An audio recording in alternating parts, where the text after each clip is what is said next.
good morning if it is morning where you are, good afternoon if it's afternoon. We're coming back. We've started a new series in Kids Zone, and what we are looking at, how Peter, one of the disciples, views Jesus throughout all the Gospels. What we're looking at is a story where Jesus asks the disciples who they think he is, and Peter responds. So this is found in Matthew chapter 16. We're reading from verses 13 all the way to 28. When Jesus came to the region of Caesarea Philippi, he asked his disciples, "Who do people say the Son of Man is?" They replied, "Some say John the Baptist, others say Elijah, and still others, Jeremiah or one of the prophets." "But what about you?" he asked. "Who do you say I am?" Simon Peter answered, "You are the Messiah, the Son of the living God." Jesus replied, "Blessed are you, Simon, son of Jonah, for this was not revealed to you by flesh and blood, but by my Father in heaven. And I tell you that you are Peter, and on this rock I will build my church. The gates of Hades will not overcome it. I will give you the keys of the kingdom of heaven. Whatever you bind on earth will be bound in heaven, and whatever you loose on earth will be loosed in heaven." Then he ordered his disciples not to tell anyone that he was the Messiah. From that time on, Jesus began to explain to his disciples that he must go to Jerusalem and suffer many things at the hands of the elders, the chief priests, and the teachers of the law, and that he must be killed, and on the third day be raised to life. Peter took him aside and began to rebuke him. "Never, Lord," he said, "this shall never happen to you." Jesus turned and said to Peter, "Get behind me, Satan. You are a stumbling block to me. You do not have in mind the concerns of God, but merely human concerns." Then Jesus said to his disciples, "Whoever wants to be my disciple must deny themselves and take up their cross and follow me. For whoever wants to save their life will lose it, but whoever loses their life for me will find it. What good will it be for someone to gain the whole world yet forfeit their soul? Or what can anyone give in exchange for their soul? For the Son of Man is going to come in his Father's glory with his angels, and then he will reward each person according to what they have done. Truly I tell you, some who are standing here today will not taste death before they see the Son of Man coming in his kingdom." So it's a very long passage, and there's a lot of very difficult things in it. There's a lot of stuff that even I don't understand after having looked at this passage quite a bit. So sadly, we can't discuss this together. You can't ask me your questions, but please, if you've got questions, go and ask your parents or whoever you're with. Go and ask them about what's going on in this passage, because it's hard to understand a lot of it. But we'll try and break it down. We'll have a wee look at it. So this story starts with Jesus and his disciples going to a town.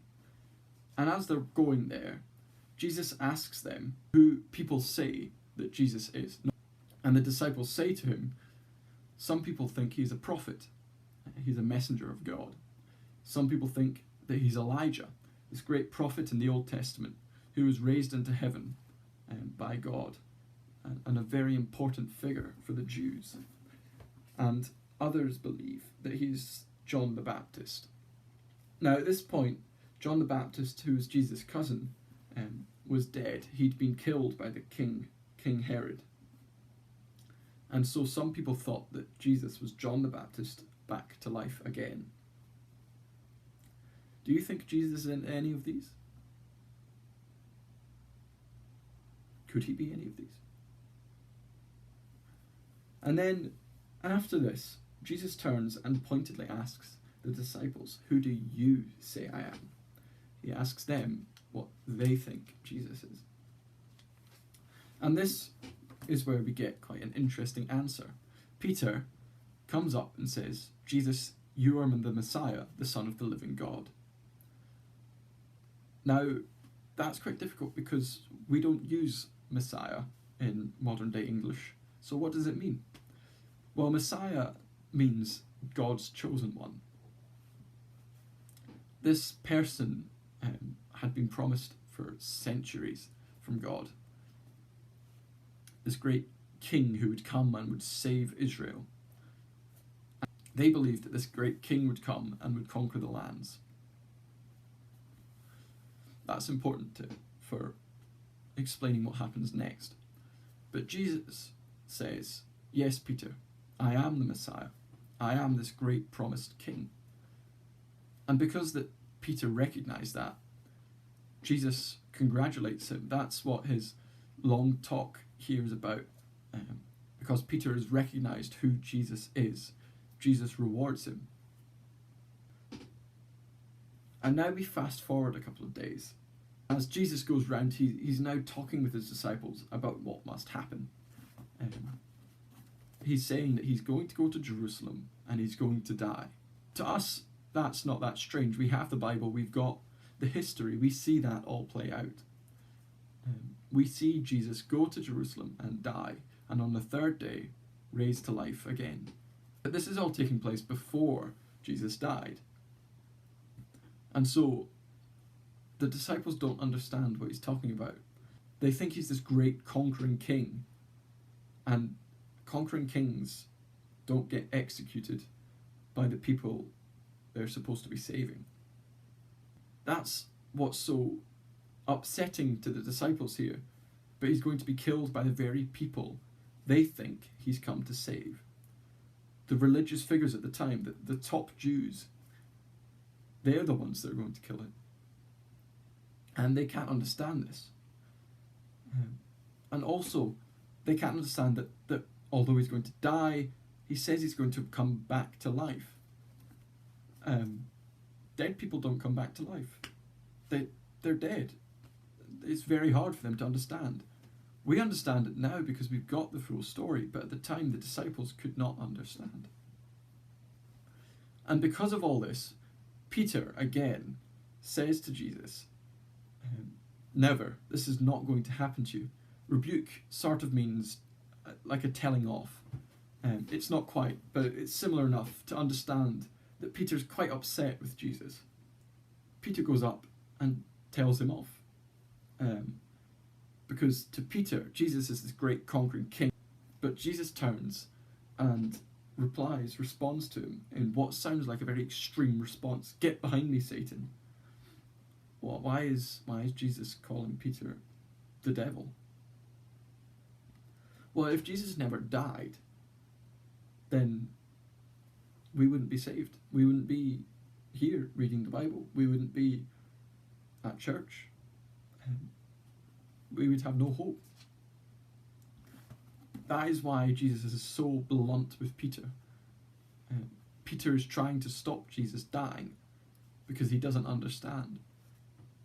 But by doing so, he's stopping Jesus' whole plan of salvation. That's why Jesus is so blunt with him. It's a very confusing passage to read through the first time, and the second time, and the 50th time. But what Jesus is saying is, no, I have to die.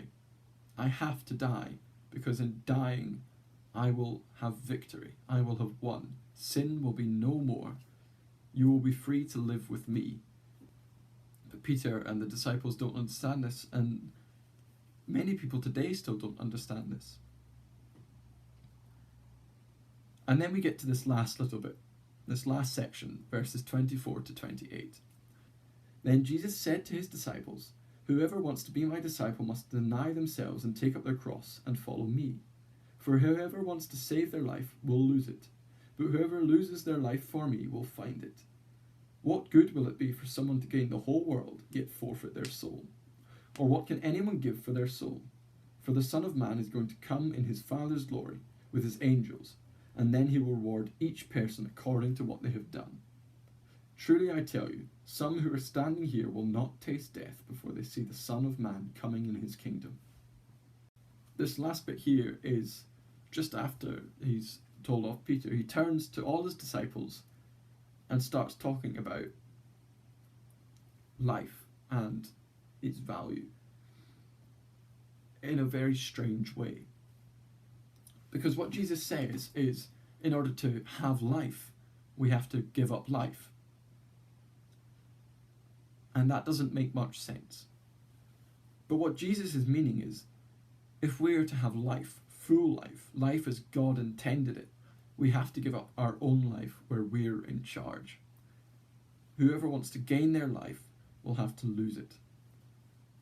In order to be saved by Jesus, we have to give up our life of self-control, our life where we're in charge, and say, no, Jesus, you're in charge. That's the only way that we can be saved.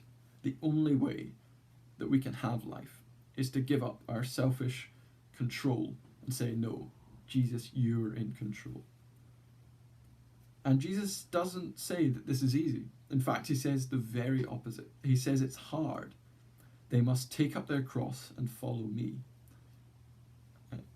We always talk about Jesus dying on the cross, and the crucifixion and Easter, but we don't talk about how painful the cross is. The cross was, in all of history, even today, in all of history, the most horrendous, the most painful thing anyone could go through, the most painful way to die. It was horrendous. So by Jesus saying we have to take up our cross, he's saying it's going to be hard. It's hard to give up our life. We want to be in control, but we have to give it up. We have to give up control and say, Jesus, I want you to be in control. I want to take up my cross, bear that pain and the difficulty of following you, and I want to follow you. Because he says that there is no way that we can buy our soul.